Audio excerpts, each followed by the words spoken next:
Hello everyone, today in this video we'll fight against the atmospheric world around us, and today we will discuss a few historical phenomena that make many people wonder how could it happen that such, in some sense, backward nations, tribes, from isolated areas or relatively isolated, conquered huge part of the civilized world and organized great empires lasting for some generations at least. Of course, later they splitted, fragmented, and so on and so on.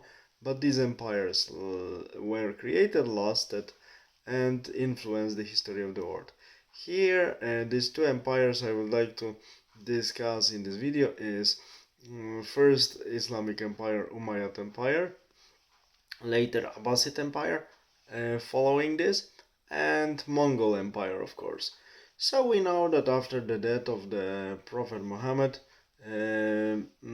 conquests, first Arabic, later Islamic conquest started, because with time the number of people who joined the Arabic armies, the number of people who joined them and were non-Arabs grew very, very quickly, and after some decades, Arabs were in minority and they were privileged. That is why Umayyads had to lose their power in Damascus, and Abbasid took power, relying on fresh converts, mainly of Persian and Tajik origin, and they overthrown Umayyads in Damascus. They survived later in Spain for longer, but okay.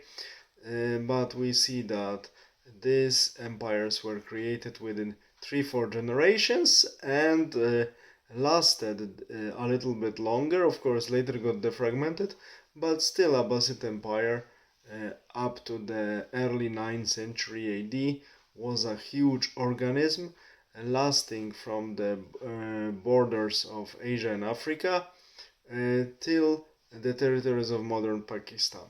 How could it happen?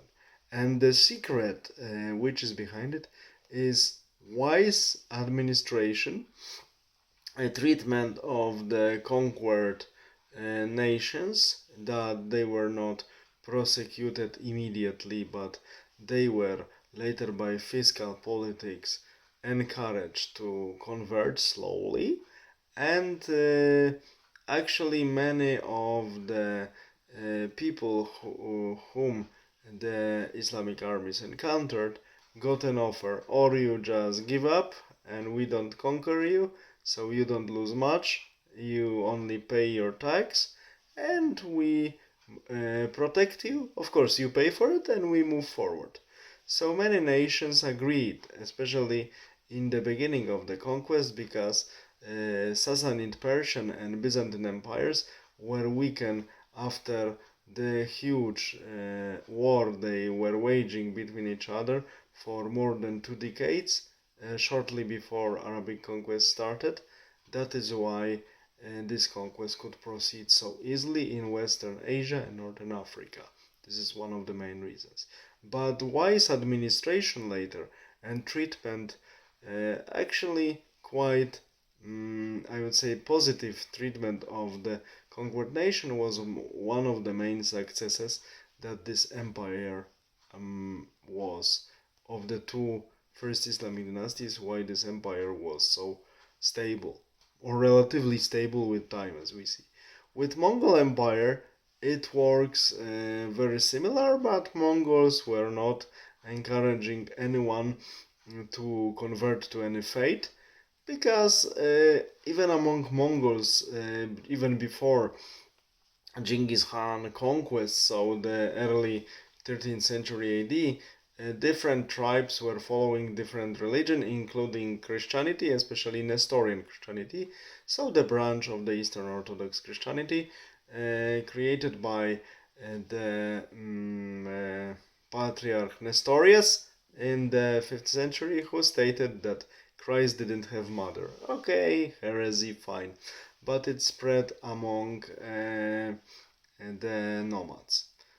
So we see that Mongols wisely, their leadership approach to the religion of their subject in a very ambivalent way, and even till today, in the civilizations that originated from the steppe civilizations like modern Russia, religion is treated with huge ambivalence, and the only thing that matters is the loyalty to power, to the leader, to the Khan, nowadays president of Russia.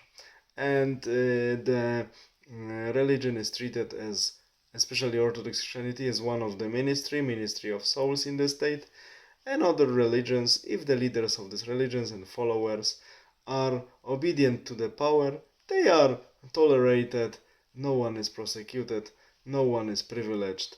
That's it. This is the instrumental and ambivalent approach of steppe civilizations towards religion, and it was one of the pillars on which this empire was built. And if the nations, of course, didn't fight but just surrendered to the Mongols, they could continue their living, no one interfered in their internal affairs, they only had to deliver some units, some contingents of soldiers to the Mongol army. And the tax collectors were very well organized, quickly Chinese dominated this profession. That is why one can joke that in the 13th century for some time there was a Polish-Chinese border, because in the Rusin principalities that were fiefs of the great Khan, the tax collectors were Chinese. Funny. But we see that thanks to this wisdom and approach, the great empires could last quite long for several generations, and even when the process of fragmentation started, the fragmentation also occurred first, happened into the large entities, and later, like it was in case of Islamic states, Abbasid Caliphate was still huge after the split of Umayyads that they took over Spain. Later we have other dynasties in North Africa like Fatimids and so on, but still Abbasid Caliphate for long was huge, and the same was with Mongol hordes that followed the empire of Genghis Khan, like Golden Hordes and others. Others like Khwarezmic hordes, other states that ruled by Mongol elite that followed the Genghis Khan Empire. So we see that wise approach to the conquered nations with no specified preferences towards any of them, only loyalty matters. Smart also approach to the autonomy of the conquered nations, that for loyalty their local privileges and their local customs are not touched, also resulted in the fact that these empires were stable. So the key to the stability of these empires was smart administration and smart exploitation of the conquered nations and conquered lands. All the best, have a nice day, bye.